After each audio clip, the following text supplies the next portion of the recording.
Yo, welcome back to another episode of People Paddlers podcast.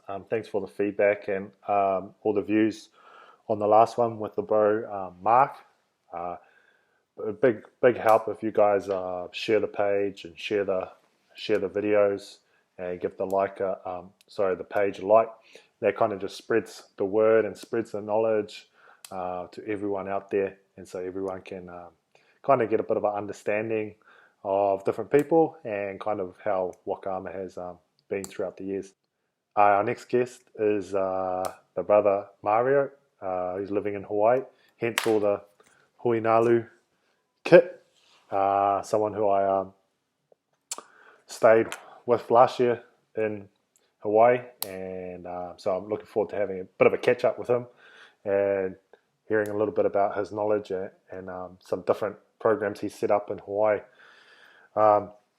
And this fellow I didn't even know him last year.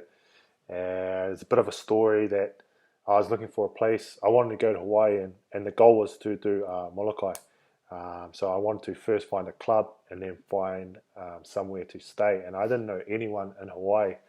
And with the help of some people and my flatmate Ash, he said, "Bro, just hit up Mario," because him and Tipu were paddling for him for the last few years with Huinalu.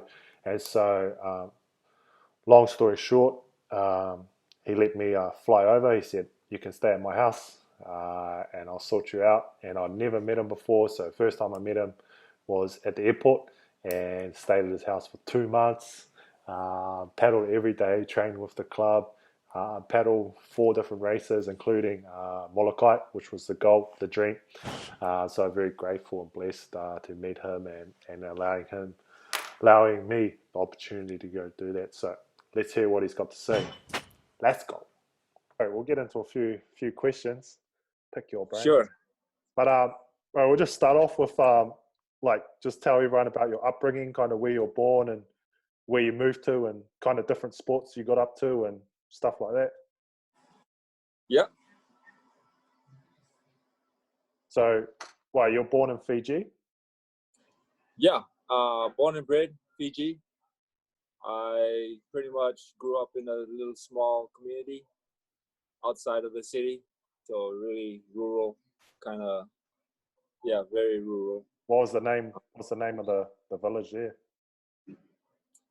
Well, there was 2 places I stayed when I was a kid. One was Vesari. It's called Vesari. It's like, there's not many houses there. And the roads were all dirt roads.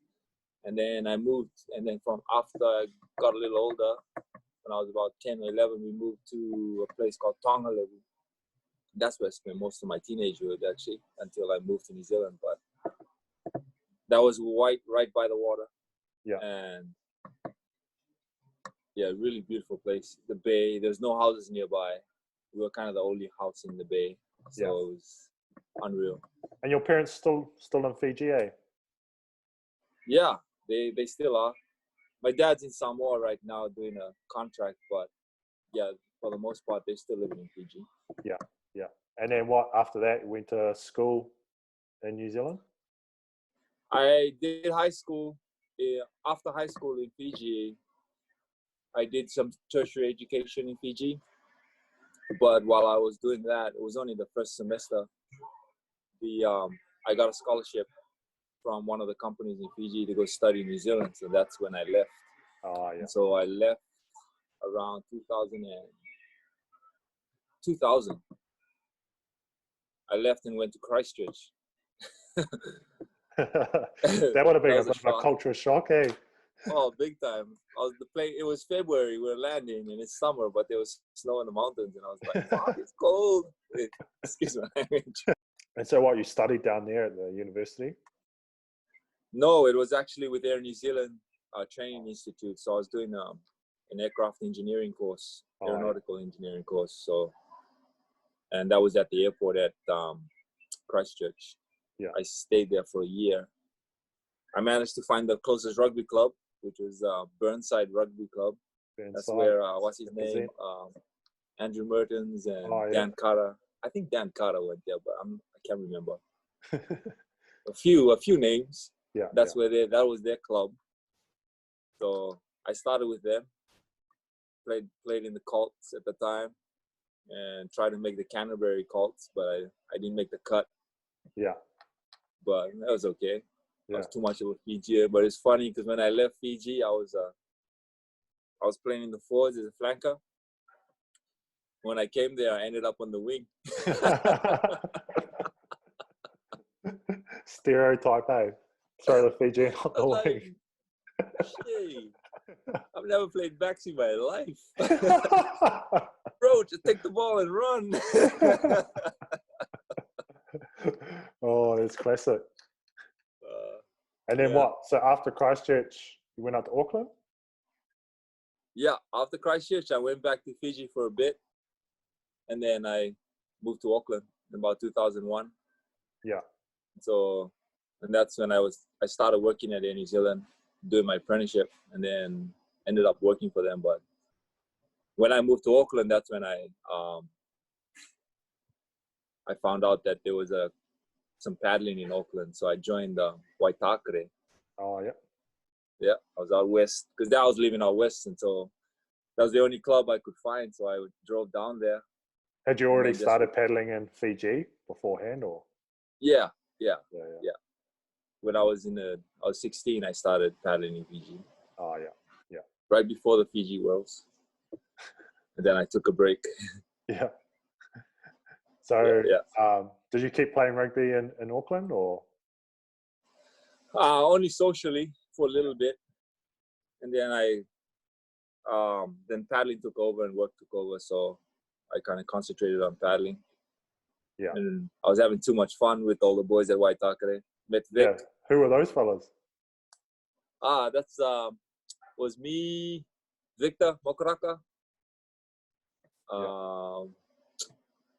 Right around that time was Victor, Jeff. Mark Malaki actually came over for a bit. Yeah, I talked but to him. That was before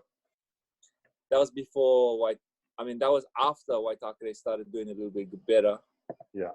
Because I think when I started, we were trying to not finish last. But it wasn't a good experience because we kind of grew up as a club. We had some good fellas there, like Jeff Cleve. He's in Great Barrier Island right now. Oh yeah. Another guy, Matty, he's moved to Australia. There's a few other guys, Carl. They're not paddling anymore, these fellas, but they're all much older than I was at the time. Yeah. And so we built up, the Waitakere Club, and we call ourselves Team West at one stage. My first or second nationals, we called ourselves Kawaito Papa.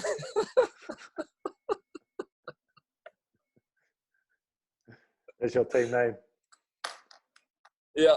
So it was funny because at the time at nationals, I think it was John Herbert was announcing on the speaker, and he goes, in lane 1 you get all these other clubs, Taniwha, Grizzlies, and blah blah blah, and then we came, and in lane 4 we get Kawaito Papa.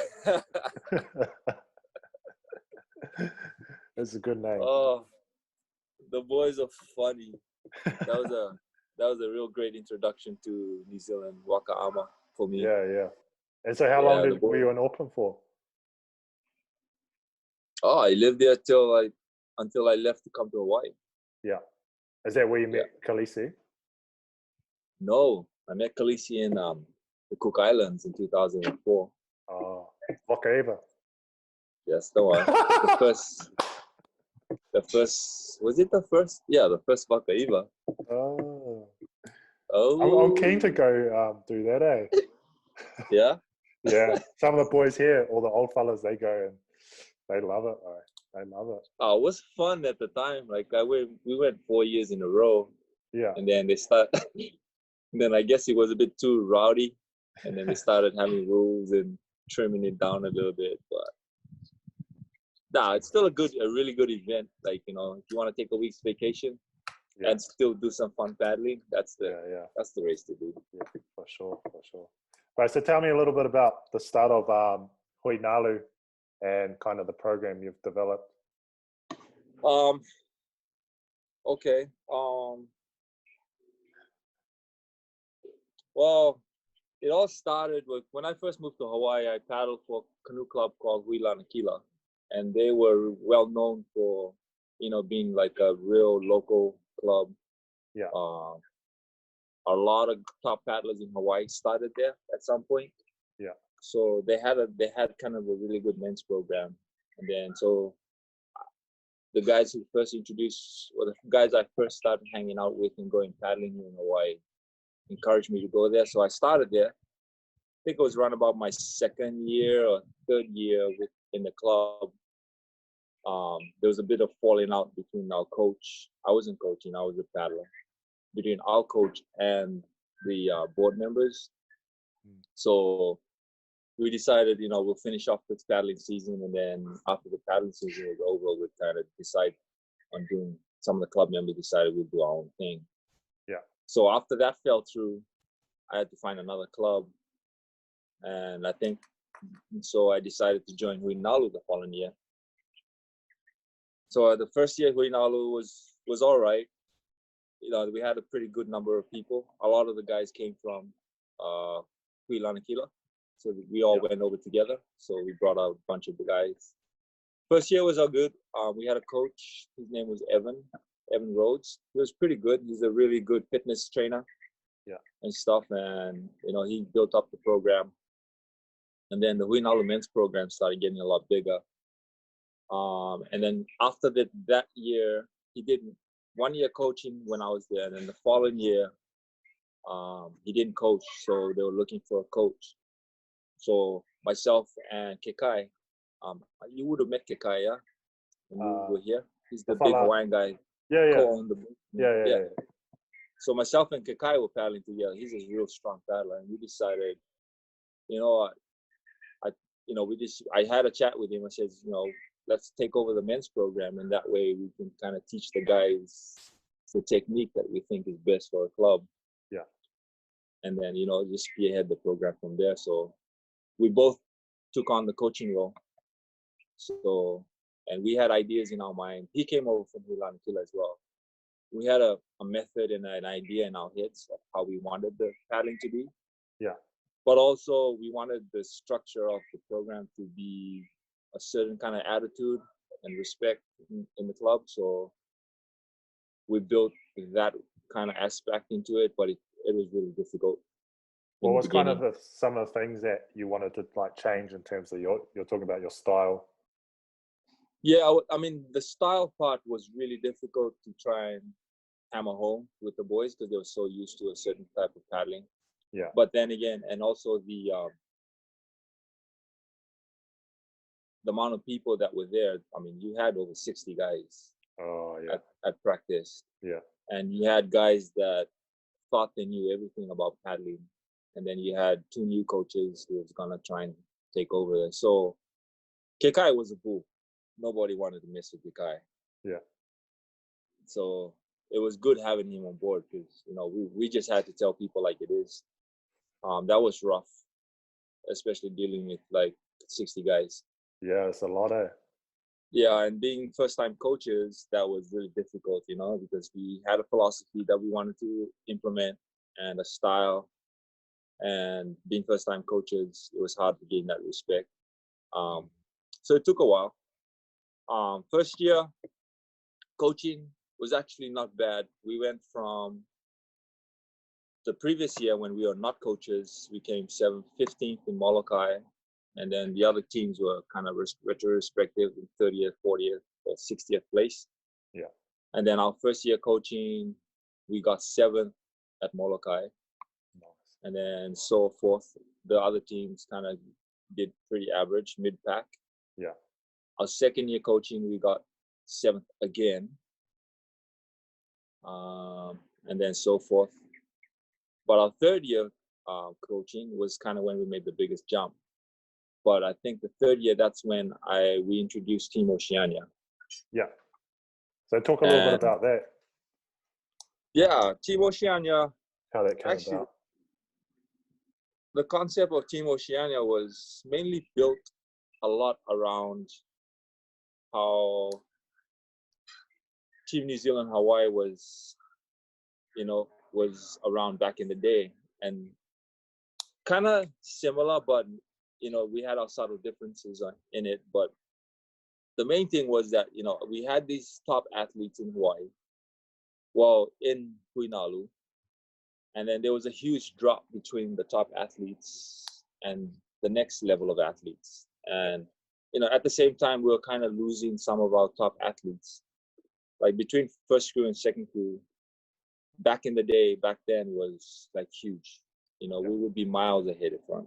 During every practice, it only took 6 changes and we'd be already half a mile in front of the next canoe.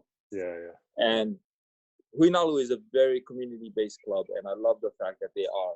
But when it came to the men's training, it was always really competitive. So it was hard to get the top guys to come out and train, because if I was asking a top guy to come train, he wanted to be in the same canoe as top guys. Yeah. It's hard to get a guy to come out. Okay, can you paddle with those novice guys today? It was like, dude, why am I here? I got better things to do. I'll take my OC1 out. Yeah, exactly. So that was difficult for the first couple of years to get everyone to be a part of that. Yeah. And so we sort of kind of started segregating, the trainings, and it was hard, guys, the fastest guys would really not come out to practices because they knew we'd be combining guys, novice, mixed, the intermediate, the moderately better guys versus the professional guys or the elite guys. So it was hard to get them all together. It wasn't until the week before the race that everyone turned up. Yeah. So that's why, we kind of came around that idea of Team Oceania was, all right, there's such a huge gap. But also what got me was, I was an international paddler at some point. I came over and did Molokai a few times, and I couldn't, for the life of me, figure out why, and I trained so hard in New Zealand, and I would be so fit. I would be 85 kgs, trimmed, everything, come here and trying to race against this 65-year-old guy or getting beat by 3 women in these one-man races. Yeah. I could not figure it out. And then I was like, geez, why are we so disadvantaged, being that fact that we're in shape, we're strong, and we can paddle. And I can beat these guys in a 500-meter sprint. Yeah. But I can't beat them in the 10K race. So that's one thing that was in the back of my mind. And the fact that I knew all these guys like, Ash, yourself, Tupu, and a few other guys that were around in the beginning, I wanted to, explore that opportunity of giving these guys a chance to come up, compete. Because every pure New Zealand or every pure Australian team that has ever come up here hasn't done that well in the Molokai in these few years because of the conditions and just the level that's up here. I mean, back in the day, an Australian team won the Molokai, but at that time, people really didn't know how to surf really well. The Molokai was flat at the time, and the canoes are not as good as they are now. Yeah. But so I just knew New Zealanders, Australians, and most Pacific Islanders were at a disadvantage if you wanted to come here and compete. You couldn't bring a good team from New Zealand to come up here and compete because you just don't have the same canoes or the same conditions. I mean, you do have the same conditions somewhere in New Zealand, but not everyone does. Once a blue moon. So I just thought, why don't we try this? Like give all those guys down south on the other side of the equator the chance to compete at an elite level. So, that's when I contacted Ash, because I knew Ash was still a kid at the time, but he showed a lot of potential. Yeah. I liked his technique, and Tupu was obviously doing well at the time, so we asked him. Then I started, to make it fair, let's reach out to the rest of the other countries. I saw Sean and I reached out to him and said, I thought he could afford it and take the time. So, and then there was Dan Bover. We asked him. We also asked Carl Perry. He seemed he had some potential at the time. And we always, and at the time too, we needed a steersman. So I reached out to Tehotu in Tahiti, because he was just the only guy that I knew that would probably come up at the time. So, and that was the first team Oceania. Actually, not Tehotu was the first. That was the second team. I mean, the first team had Jimmy Austin and Tuorongo. Oh, yeah. No, Jimmy didn't paddle the first round. It was Tuorongo who steered us. Okay, geez. No, was it Jimmy? Actually. Anyway, so that's how we chose it. No, it was Tuorongo. Yeah. So that's how we chose the first crew. But I wanted to make it fair because I wanted it to be still a part of Huinalu. So that's why we had the rule that you had to be a member with Huinalu. Yeah. And let me get some light.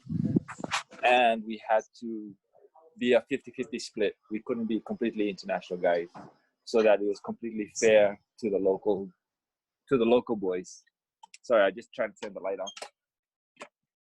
So you go for like 4 internationals or something, eh? And 5 locals, or something like that. What is it? Yeah. So the rule was I put some rules in place, and it was we had to have 4 international paddlers and 4 local guys, and the steersman was just coach's choice because steersman is pretty much 30-40% of your race right there. Yeah. And so that was 4 years ago? 3 years ago? Geez, that was either 4 years ago, I think, or 4 or 5 years ago. We've done 3 years with Team Oceania. Yeah. 4 years.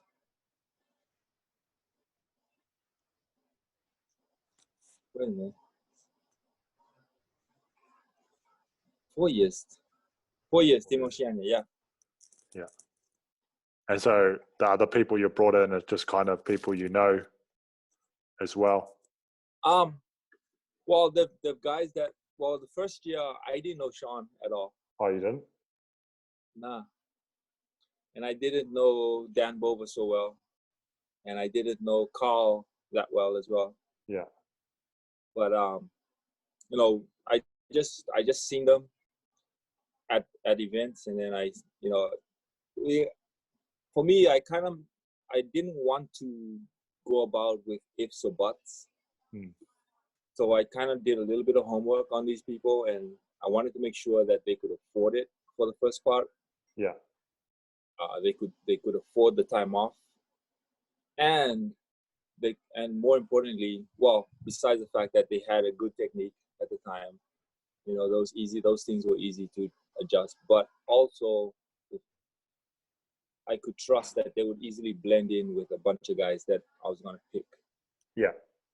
So, that's more important. If guys can't get along, then what's the point, Yeah. And because one of the things is that you have to do 2 or 3 of the races before Molokai, eh? So some of those boys are coming back and forward 3 or 4 times. So that's where the expense is. You had to do 2 out of the 3, and that included Molokai. So before Molokai, you had to come over and do at least 1 race before Molokai. Oh, yeah. So because there's only 3 major races before Molokai, and that's the Duke, the Henry, and Molokai. So. And we did Queen Lily, eh? Yeah. And that was just, if you were here, you could do that too, But that just gave them the option. Some guys, like the Henry, is on the same weekend as Pailolo, so you could do Pailolo and Henry just to get more bang for your buck. Yeah. But we put those in place so that, because I didn't want it to be just a pure dial-up crew, So, and just putting that in place means we could kind of get the team morale and the team together a lot earlier so that everyone knew each other and then didn't come together. Yeah. And it worked, for the most part it worked. And then, consecutive years from the first year, we had guys coming for every race because it was, I believe, it was a successful program at the time. Well, it still is. How did And then, the local boys like it? well, there's mixed feelings. Most of the mixed feelings came from the guys that really thought they would make Team Oceania, but they didn't. You know, again, it was tough to choose guys. We had guys that really stepped up, and we had guys that really tried. And some good examples are like Gavin, for example. He really stepped up to the plate. Yeah. He gave a lot of his effort and time. Max Dickman, he stepped up to the plate. Mike Kelly Poliola, he tried out in second crew. Well, he's always been strong, and then he tried out in second crew for a couple of channels, and then made it into Team Oceania. And he's a huge asset to the team. And there's all these other guys that really want to give it a chance, and then find some guys, just finding know where their place is after a while. And then so we try to build. Then we started building on Team Okupa'a, which you were a part of, and 3 years before that, Team Okupa'a would never ever make top 20. And then a couple of years in a row, they were like skin. They missed out top 10 by the skin of their teeth. Yeah, that's pretty good, eh? That's pretty awesome. For a sec, they were the first second crew team from any club that had two crews across the line. Yeah. So, and they did really well. And then as people from their crew stepped up into Team Oceania, that's a loss to their crew. But they made Team Oceania, and then so now we have to fill their spot with someone else, and then it becomes slim pickings after that. What's the 13 crew? Mokoahi. Mokuahi. Yeah. Shout out to those boys. Those guys did really well too. They progressively did well over the years, and they came up and they gelled together and they did really well. But they also lost some of the best battlers that they had in previous years, like George, for example. Oh, yeah. George Wilson, he steered Team Okuahi 1 year, and then he progressed to Hokupa'a and steered there for 2 years. Yeah. And they progressed really well. And then now he's steering us, Team Oceania, and that's a loss to Team Hokupa'a. Yeah. Big loss. Yeah. So you can see how the progression comes about, and that's what you want to see, with like your program. You want to see that development. Yeah, you want to see progression over the years, and doing it 6 years in a row, you don't realize how good the guys have gotten until you take a step back or step out of the program. And then you look at it, and then I keep the data of all the races we've done and all the things we've done. And it's awesome to just take a step back and say, shit, I didn't even realize that we were doing this well, progressing. Yeah. You always have first crew trying to stay in the top, and it's always difficult to stay in the top. But when you see the best evidence of how well the team has progressed or how well the program has progressed is when you look at the second, third, and fourth crews and see how good they're getting. Yeah, for sure. And Team Okupa'a progressed the most. Yeah. They went from trying to finish in the top 30 to finishing almost top 10 and missing out just by this much. Yeah, that's pretty mean. That was really mean, for a team that, is purely local at that time was pretty mean. So what's the go going forward next few years? Are you still going to coach, or? I've kind of taken a step back from coaching this year and just let Gavin step up to the plate. Way, shot Gav dog. Yeah, he did. It's just unfortunate that this COVID-19 thing has come through, so there's no regatta season in Hawaii this year. Yeah. So regatta really sets the bar for this. That's like your sprints kind of stuff, eh? Yeah. So just a few quick fire questions just to finish off. Yeah. Your two favorite races? 6-man or 1-man? Ooh, start with 6-man. Okay. 2 favorite races: Hawaii Kinui and Molokai. And you did Hawaii Kinui last year, eh? Yeah, I love that race. Only because it's hard, Yeah, challenging, and you never know what happens. What can yeah. happen? Over 3 days. What about in the V1 or OC1?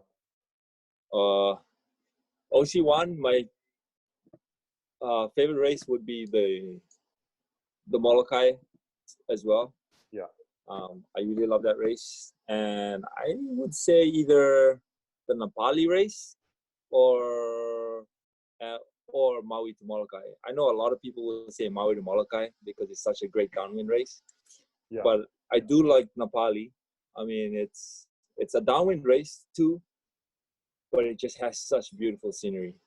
Like you won't see what Where you is see over there. It's on Kauai. Oh, okay. Yeah, those are the 2 of my top races. I mean, that's where I teeter-totter about Maui to Molokai or Kauai, Nepali. Yeah, yeah. But definitely the Molokai Solo is one of my best races, and the races that I like. Only again because I like it challenging, and it's a long race, and it's just a lot of hearty in it. The challenge. Yeah. What are some of your best results? There's been a few. I mean, I've come up here and I've learned. As far as the OC6, Molokai has been my best result. For the Molokai, our best results have been 4th place. Yeah. Top 5 is really tough in Molokai. It's always very challenging. But besides for the OC6, besides Molokai, we've done pretty well in some of the coastal races. Finished 1st and 2nd in a few. Yeah. For OC1, I've done really well in some of the coastal races, but I guess the biggest race is always the solo, the Molokai Solo, and I think my best finish on Molokai Solo was 9th place, Nice. top 10, and it's always top 10 is always really challenging. Yeah. And I've seen a video. That's always my goal. Of OC1 race recently, or maybe, and you were having a battle with someone. I think Tuarongo won it. Yeah, that was the Koa Nui. Yeah, that's a 3-day, a 3-race event, 2-day, 3-race event. Yeah, that's a good race actually. Yeah, that's a good race. That was a good race. But prior to that, we were training pretty well with we were training a lot with Tuarongo. So I guess I was prepared for that, but and we were looking to do the solo and having a good crack at the solo this year. So we were doing some pretty good training. Yeah. But then all this happened, so yeah, I might take up foiling next. Right, I seen that. Who's that? Right out here in the bay. Is it good? Travis Grant came along, and I asked him if he could show us a few things. So, it's so much fun. We're hooked. Just floating in midair. It's so strange, dude. It's amazingly strange, and it's awesome. It's just something challenging and new. So we're gonna try and see if we can do it. Yeah, get on a bit of swell, eh?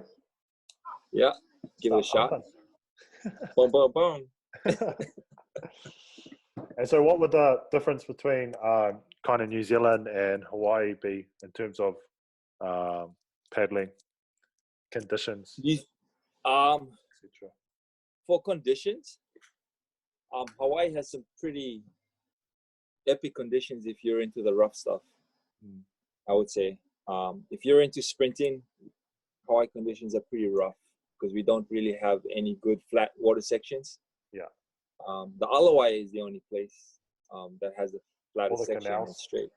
Yeah, the canals, but it's pretty gross. Dead bodies and stuff.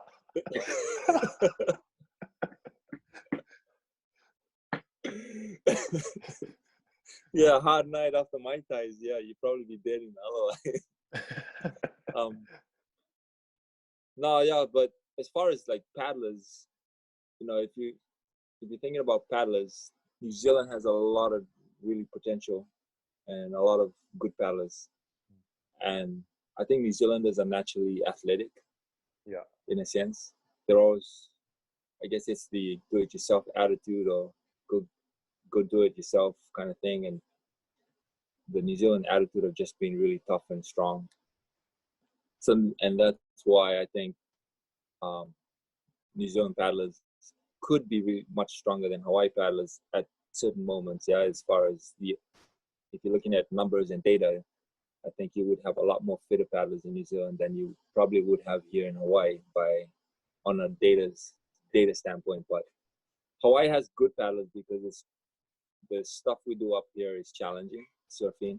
Yeah.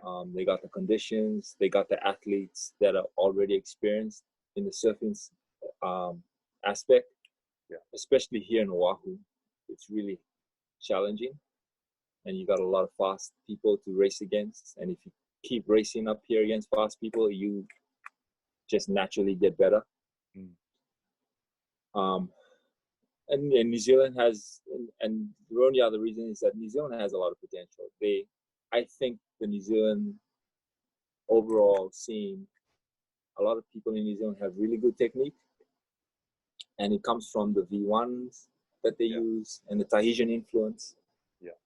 And, just that's already exposed in most of the clubs, and you could see most of the clubs teaching really good techniques. Everyone's following the way Tupu does things, and Tupu has a good, strong influence on New Zealand-based people. Yeah, for sure. And a lot of overseas people too. So that's really good for New Zealand. Hawaii's got a lot of influence, but people are also very selective on what they choose to do. And that's why, it's, even though the Hawaiians may be good at doing stuff, they lack, I think New Zealand, not lack, I mean, New Zealand has a lot more potential. It's just they don't have the conditions to match that potential. Yeah, yeah. Hawaii has a lot of the conditions, and we're so used to it up here that we can get good at it, But if we go down there and try and race a flat sprint race, it might not be the same. Yeah, yeah, for sure. And for like Hawaii's also very. For people that don't know, like Hawaii Kai, where you are, it's got you go out into from the what'd you say, canal? So flat canal, then you go out into the open ocean where it's got a constant downwinder. It's got tidal walls. You've got a swell where you can actually surf, like actual waves that goes into like a channel. So it's got everything, eh? Yeah, and the other thing too is it's quite like it's very hard to get a lot of guys out here to train outside of paddling. So a lot of guys just rely on paddling just to get in shape. Yeah. So they also, you gotta also consider the temperature too. Yeah. New Zealand's cold 6 months of the year, or freezing. You gotta train in the dark sometimes. Yeah. People here don't like training in the dark. We get out of the water before it gets dark. Yeah. I mean, once the sun sets, it's time to get out of the water and open the cooler and get a Bud Light in your hand, So, but surprisingly, we do train quite often. I mean, you've experienced it. We train almost 5 to 6 days a week. Yeah. Like Mondays is off day, Tuesdays 6-man, Wednesdays 1-man, Thursdays 6-man, Friday time trials, and then probably 2 or 3 hour session on Saturday or Sunday. So, yeah, they do train hard here as well. But like you said, like there is a little bit of a difference. Like I think most Kiwi paddlers will be in the gym as well, 2 or 3, 4 times a week. Whereas in Hawaii, and you're dieting too. Yeah. Yeah, so it's hard over here. Right off your paddle, you're going down the road to L&L to get like chicken katsu and rice. Or you go to 7-Eleven to get a spam musubi with rice. What are those chicken wraps? $1.50 hot dog. Yeah, How good. yeah, one of those. Mind you, if I was, Or I, I'd rather be paddling in Hawaii than going to the gym when I'm there anyway. Get Hayden support boat girls on there, you know. yeah,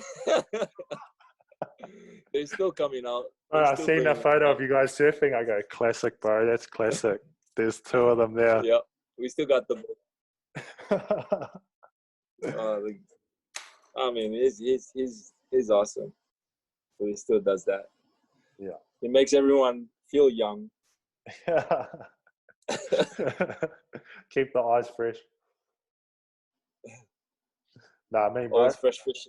Yeah, Thanks for yeah, coming on. Good to hear you fellas are all good. yeah. Nah, it's awesome. Just hoping you guys are doing well too. You know, and kind of miss being having to chat with the boys and set plans for the year, but yeah, it's hard to set a concrete plan. Mm. Um, Well, you but don't know. we'll see. We'll keep it going. Um, and if I'll reach out to you hopefully in the next week or so and see if what your plans are for the rest of the year yourself. Yeah. Sounds good. But yeah, since I'm not coaching the men's program, I'm just gonna do the Team Oceania thing and keep it up. Hopefully. Yeah. Anyway, leave you to it, bro. What time's it over there? 8:30. 7:30. Time for dinner. Yeah. What's for dinner? Salmon. Yeah, man. Yeah. Grilled salmon, mashed potatoes, and Caesar salad. Woo! There you go. How good. Ciao, brother. Sweet, bro. I'll leave you to it and keep in touch, eh? Yeah, good chatting to you, bro. Yeah, thank you. Take care. We'll talk to you later. Naka. Ciao. Ciao, bro.